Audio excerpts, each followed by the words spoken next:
ప్రభువు నామమున అందరికీ శుభోదయం. ఈరోజు దేవుని వాగ్దానము ఏమనగా యెషయా గ్రంథము 40వ అధ్యాయము 5వ వచనము. యెహోవా మహిమ బయలుపరచబడును, ఒకడును తప్పకుండా సర్వశరీరులు దానిని చూచెదరు. ఇలాగున జరుగునని యెహోవా సెలవిచ్చియున్నాడు. సహోదరి సహోదరులారా, పాత ఒడంబడిక కాలంలో దేవుని మహిమా ప్రకాశాన్ని కొందరు మట్టుకు చూశారు. దేవుని మహిమ మరింతగా మనుషులకు వెల్లడవుతుందన్న వాగ్దానము ఇక్కడ ఉంది. మనుషులంతా దాన్ని చూస్తారు. క్రీస్తు మొదటిసారి వచ్చినప్పుడు ఇది కొంతవరకు నెరవేరింది.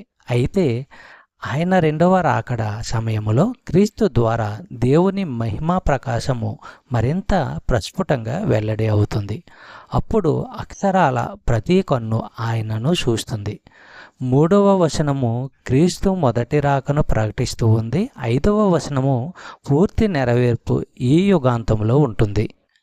మత్తయి సువార్త 24వ అధ్యాయము 30వ వచనము మనము పరిశీలించినట్లయితే, అప్పుడు మనుష్య కుమారుని చూసిన ఆకాశమందు కనబడును. అప్పుడు మనుష్య కుమారుడు ప్రభావముతోనూ మహామహిమతోనూ ఆకాశ మేఘారూఢుడై వచ్చుట చూసి భూమి మీదనున్న సకల గోత్రముల వారు రొమ్ము కొట్టుకొందురు. చెప్పబడిన వాగ్దానము దేవుడు దీవించి ఆశీర్వదించును గాక. ఆమేన్.